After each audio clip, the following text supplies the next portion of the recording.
Welcome to this episode of The Good, the Bad, and the Odd. We're your hosts, Mark and Sam. Hi, Sam. Hello. So we're doing another Hammer. We're back into more traditional Hammer. I mean, it was 1 million years BC last time, right? Which is not traditional Hammer. We're back with Dracula 2 in the third Dracula film in the Hammer cycle. This one's Dracula, Prince of Darkness. So this is our 18th Hammer foray. And, you know, we've had 1 million this year. We had the Gorgon. We've had the Evil Frankenstein, Kiss of the Vampire. We've had a few dull ones, really, haven't we? Yeah. The last one I enjoyed somewhat was Curse of the Mummy's Tomb, actually. Before that, the Werewolf one was all right, but it wasn't great. And Two Faces of Dr. Jekyll was the one that really worked for me, I think. So it's been a while. And just before that one was Brides of Dracula. The second in the Hammer Dracula cycle, which was a kick-ass one. This one, made in 1966, directed by Terence Fisher, and starring Christopher Lee. The music was James Bernard, so the music was pretty decent. What do you think? Yeah. This was a distinctly worse film than the last Hammer Vampire film we watched. What, worse than Kiss of the Vampire, you reckon? Which one was Kiss of the Vampire, actually? Oh, the one where the bats attacked him at the end. That was pretty... I don't think it was worse than that. I think you probably meant Brides of Dracula, right? Yeah. Yeah. Oh, way worse than the Dracula. Yeah. Brides of Dracula was awesome. Yeah, it was. I mean, that's my favourite Hammer Dracula film, actually. But I like some of the others quite a lot too. So this one was Terence Fisher. Now it starred Barbara Shelley. This is our first Barbara Shelley one. She does appear in a few other Hammer stuff, and she's often regarded as like the Queen of Hammer because she's quite memorable. In this, she's kind of quite an uptight character, right? There's that. But we also get a new vampire, and it's Father Shandor, played by Andrew Keir, and a few other actors. Kind of the only actual character in the film. The rest was the only worthwhile character. it was like him. Dracula wasn't really a character. He just sort of stood there menacingly most of the time. Yeah. But it was basically him, I want to say husband of this woman that Dracula was after. And Francis Matthews was that actor. Francis Matthews. He's quite a well-known actor back in the day. Yeah, but distinctive voice anyway. Yep. And then another couple, which was Barbara Shelley and another chap. Yeah, they after an hour of doing nothing, they died. So yeah. It takes a lot to get going. It starts off well enough because Hammer films tend to do that. They had almost like a pre-story sequence with Father Shandor basically harassing the local priest and villagers about their superstitions, right? Saying, you don't have to do all this. They wanted to do something horrible to this. Stake the hog out. They were going to stake a dead body. Yeah, basically. And they had her on a funeral around, so they had no real reason to do so. The film does also open with a weird kind of effect, showing you what happened at the end of the one where Van Helsing killed Dracula. They skip back past Brides of Dracula, don't they? And it's basically we see Van Helsing taking out Christopher Lee in that really cool sequence where he runs and rips the curtains down and then creates an impromptu cross. And impromptu cross and all that sort of stuff. Yeah, that was cool. So Father Sandor is telling them off, and he basically is an angry guy, right? Isn't he? He carries a gun. Yeah. He's a monk who carries a gun. And he has some pretty funny lines about it. Yeah, and they say, "Is this your flock?" My brothers think of this as scripture, which the deer fall dead from. Yes. Stuff like that. And also they say, "Are these your flock?" And he goes, "No, I won't put up with them." He hates the superstitious ways. But the thing is, he's not anti. It's not like he's denying there's such a thing as vampirism. He's just saying it's dead now because Dracula's dead. So stop sticking to the old ways. Is his attitude. He totally believes it all, and he talks about that. Yeah. But he said it's gone now, that Dracula's gone, and he said he's been gone for 10 years. So this is set 10 years after that first Dracula film. So there's two there's English holidayers basically. They're doing a tour, grand tour kind of thing. Two couples, the Kents and. Are they brothers? They're brothers, aren't they? So I think the guys are brothers, So. and they're both with their wives. And he warns them. He says, "Don't visit Carlsbad. Go wherever you like, but don't go to Carlsbad." And they're saying, "Oh, but we heard it's very lovely at sunset and all this kind of stuff." And it's like, "Nah, don't do that." And they get a coach there, but the coach driver chucks them out as it approaches twilight, doesn't he? Yeah, he just runs off. So. And he, because he broke the wheel and it took 4 hours to repair, so everything's delayed. Yeah. And he says, "No, get out." And he pulls a knife out, doesn't he? He makes it, and they think they're being robbed, but in fact, he kicks all the cases off the coach and says, "I'll cut if you're here at 2 hours after sun up. I'll be prepared to take you on." Yeah. Carry on, and it's like okay. And then a weird coach pulls up and they get in. They try and drive it, don't they? And they'll get in. Oh, I guess we'll use this coach. And coach pulls them off to the castle, yeah. And then this guy called creepy bloke called Clove, who's like a butler character, says, "My late master wanted to keep the castle open for visitors. He was renowned for his hospitality and all that." And they all settle down for dinner, don't they? Though one of the women, played by Barbara Shelley, is like just frightened, isn't she? She's saying, "I want to leave."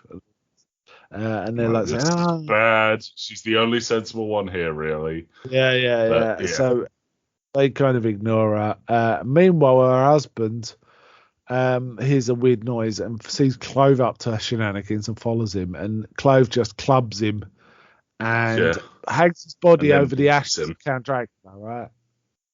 Yeah, and lets him. Sorry, go on. Which brings Dracula back to life. He bleeds out and there's some sort of ritual going on. So. And there's a bit of smoke, and we see Dracula's hand, and we see Chris Lee. Now, interestingly, Chris Lee did not say a word in the whole film, did he? It was just a presence. And according to him, he didn't speak for a very simple reason. He read the script and saw the dialogue, and he says, "If you think I'm going to say any of these lines, you're very much mistaken." Which is wild, considering some of the bollocks that he said in films. Yeah, but the how bad was it? Yeah, the guy says he said he didn't. He says vampires don't chat, so I didn't give him any dialogue. And he says that Christopher claims he refused to speak the line because that's what he says. But you could take your pick. But he didn't have any lines in the script. He didn't write any, so there you go. Okay. It was novelised, yeah, fair enough. And it was made back to back with another film, which is a better film in my opinion, which is Rasputin the Mad Monk, which stars a lot of the same cast but also has Christopher Lee as Rasputin. And I quite like that film, but it's been a while since I watched it.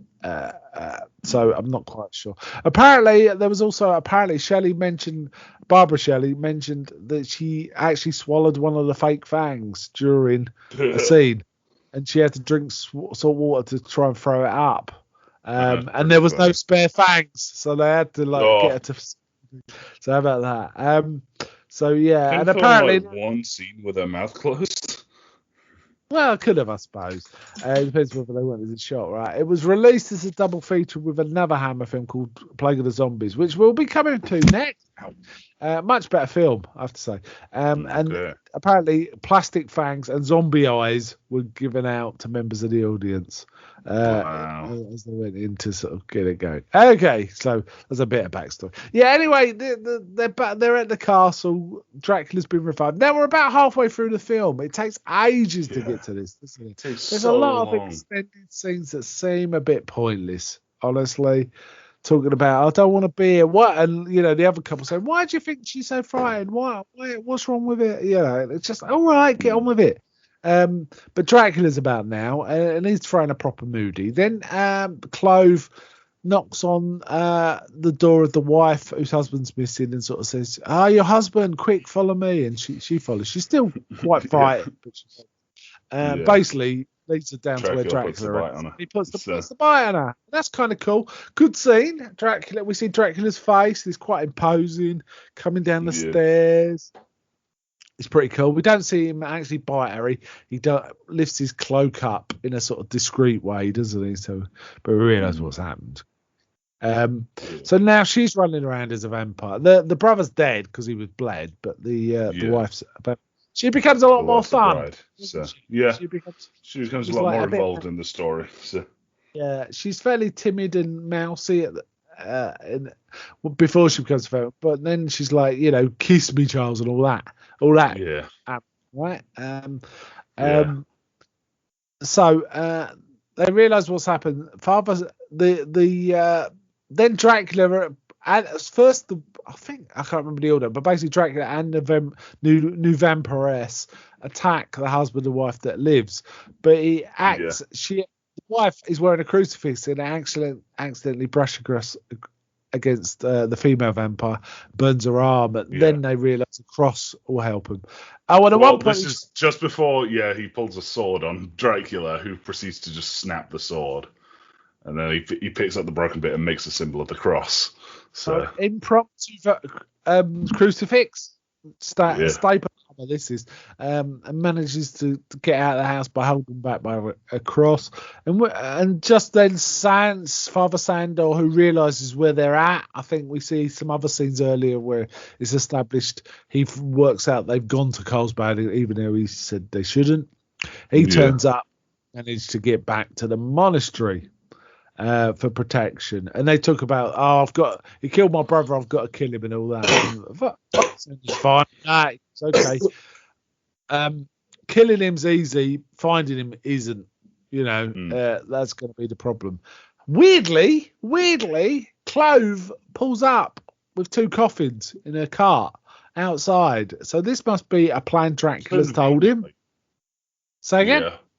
Most immediately. Very conveniently. So Dracula's got in a coffin with his vampire lady and been happy for his servant to drive across, to the monastery in daylight, which doesn't sound very Dracula. I mean, it seems weird.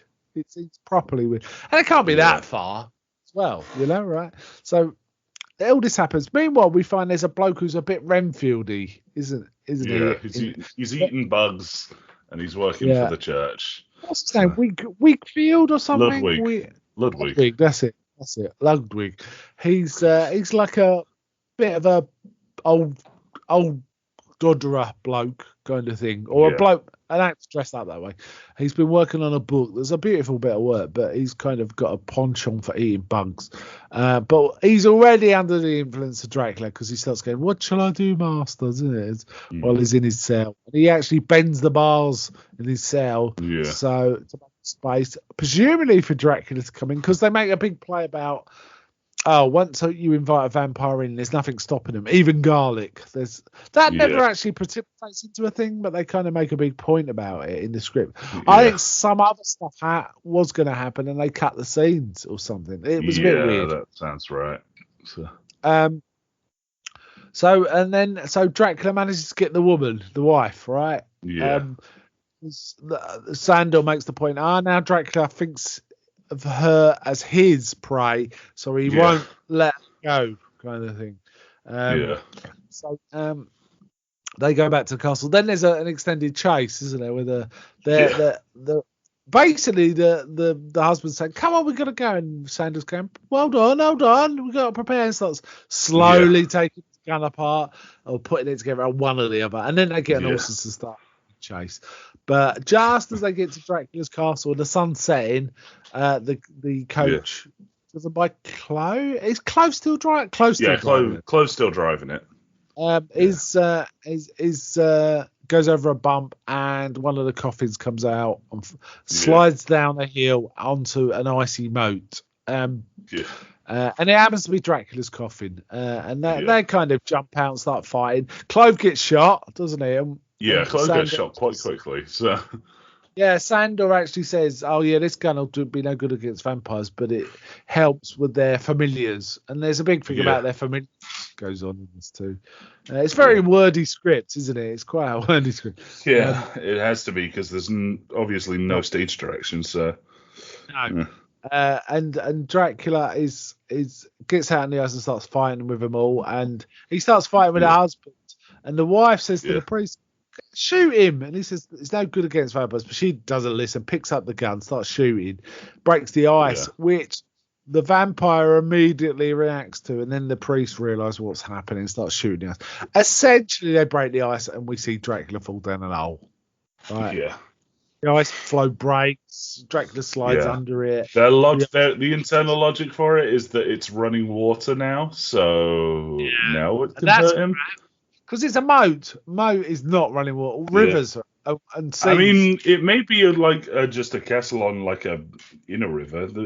It being a moat doesn't exclude it from being a river. Yeah, okay. It must. Well, for it to work, it has to be running water, right? Anyway, Dracula falls in and he gets killed. So it's kind of a bit of a dull death, is it? Compare it to the first, or even Brides of Dracula deaths. It's way dull. Yeah, Brides of Dracula is so theatrical. Yeah, I presume Van Helsing leaping out of a windmill and making a giant cross shadow for him to burn in. I can't understand why they wouldn't have Van Helsing in any Dracula film. I've got to be honest. It's weird. And you know what? It's a few more films before he reappears. He's just not in some of the follow-ups. The follow-ups are much better than these, though. You know, they are much. But weirdly, they don't do Van Helsing for quite a few films. I don't know why. It's very weird. Maybe they had the salary cost would be too much with Cushing and Lee in it. I don't really know, but it's kind of it.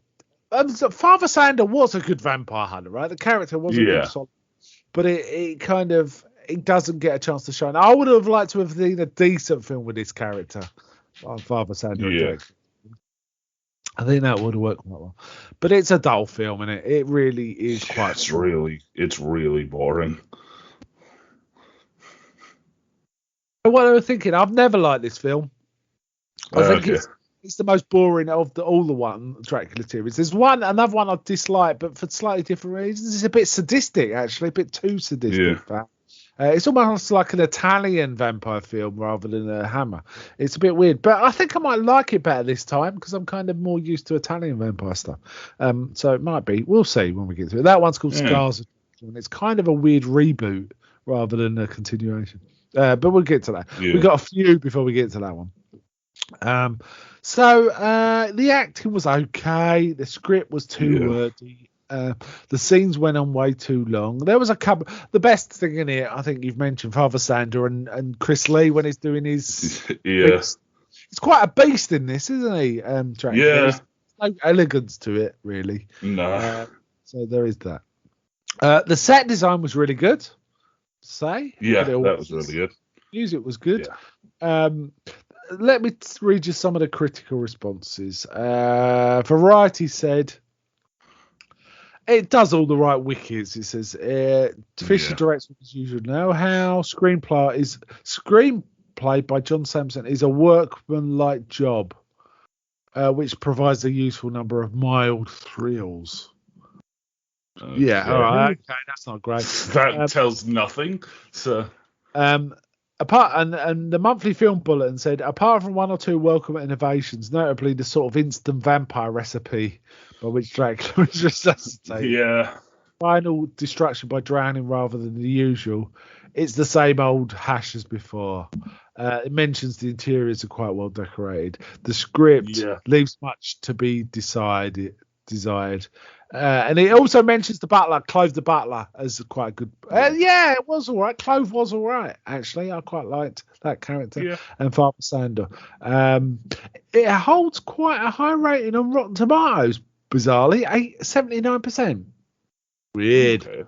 Okay. And another book calls it perhaps a quintessential Hammer horror. I don't think so. No, that's not true. If you compared to Brides of Dracula, this is terrible. So it's the most formulaic one we've seen so far. It's like there's a couple and there's a monster in the tower, and then the monster's after them, and then it's got the woman, and then they go chase down the monster, and it's like a fight in the middle of nowhere. Every other Dracula film was better than this. Yeah. For sure. Even the one Yeah. Brides of Dracula, for example.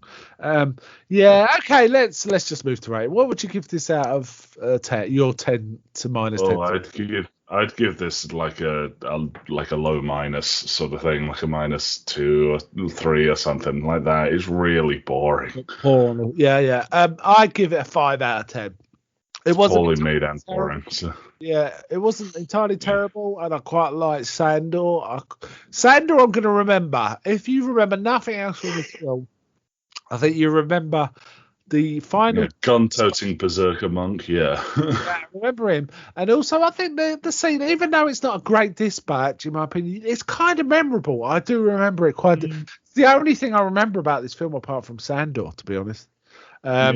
So there is that. It's kind of interesting, but unfortunately it's a little flat compared to some of the dispatches we've already seen, which are like almost 10 years older than this. So why not have a bit of gore? And why is it so tame? Why is it so tame?